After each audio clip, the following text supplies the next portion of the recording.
there's a balance between, we live in such an exhibitionist and voyeuristic age, right? And if we weren't dealing with a pandemic, I would never do dinner with the Gaffigans. But yeah, like my 16-year-old on her birthday, she's like, I'm not having my birthday dinner on YouTube.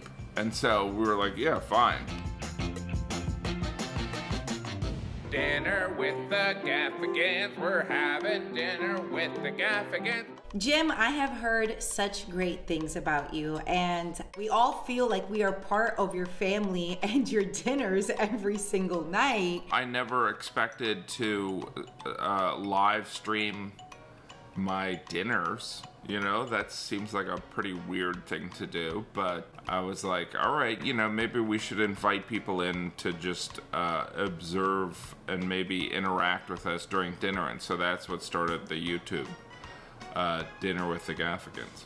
It's nice to hear that you're spending time with your family, which is why I think there's so much joy watching what you're doing and your videos, just because it kind of takes us away from the news. And yeah, that was a big thing, was that we wanted a break from the news, because there is a charity element involved in it. So we wanted to have our kids be mindful that, like, helping other people is not only the right thing to do, but there's a certain therapeutic element by, like, focusing on helping other people that can take you out of, being depressed about your school play being canceled or missing your friends. How did you decide on this charity?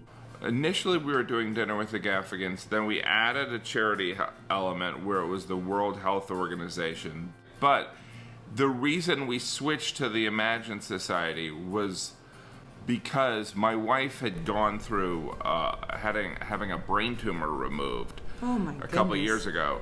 And so we are in contact and we're friends with a bunch of people that work at New York City hospitals.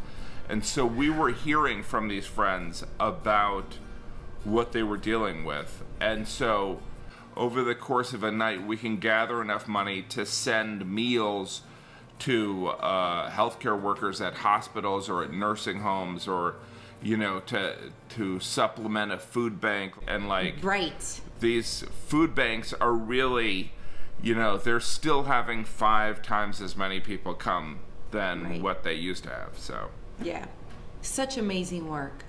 Oh, thanks. Do your kids get annoyed with the cameras? There's a balance between, we live in such an exhibitionist and voyeuristic age, right? And if we weren't dealing with a pandemic, I would never do Dinner with the Gaffigans. But yeah, like my 16-year-old on her birthday, she's like, I'm not having my birthday dinner on YouTube. And so we were like, yeah, fine. When you look at your kids and, you're remembering when you were growing up, do you remember how old you were when you realized, I think I'm kind of funny? I'm the youngest of 6 kids, so, we were essentially, I just remember us all competing for food. Humor was a form of currency, so I did an impression of my dad and everything, and it's weird to see how humor is an important element even among my children. You know what I mean? Yeah. Sarcasm is in a lot of ways just veiled hostility. So sometimes their sarcasm is just cruelty. So it's kind of it's an interesting journey. Okay, so Jim, before we get off, I want to do a fun little game with you. It's just lightning round of questions. Okay? Great. Do you prefer texting or calling someone? Texting. I don't want to talk to anyone. Right? I know. Isn't that so bad now? I usually say invisible, but the teleporting does have an appeal.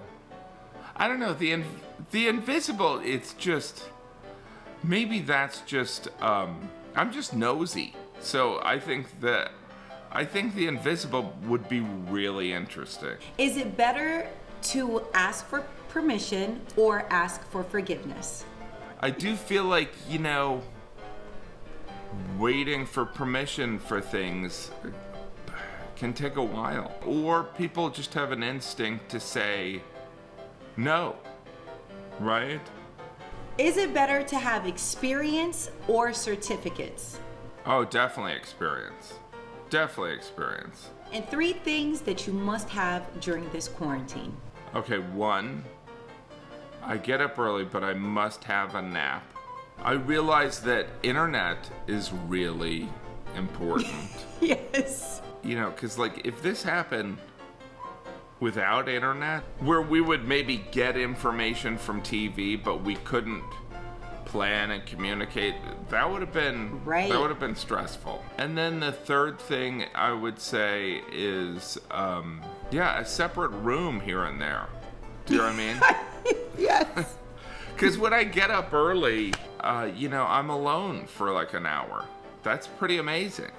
I love that. I absolutely love it. And Jim, thank you so much for making us time today. And, time is something that I don't take for granted, and I just appreciate it very, very much, especially during this time. It really means a lot to us. Well, thanks for having me. It's been Of fun course. chatting. Now that was one of my favorite interviews. What did you think? Like, comment, and subscribe to the Talk Stoop channel so that you never miss out on the latest celebrity interview.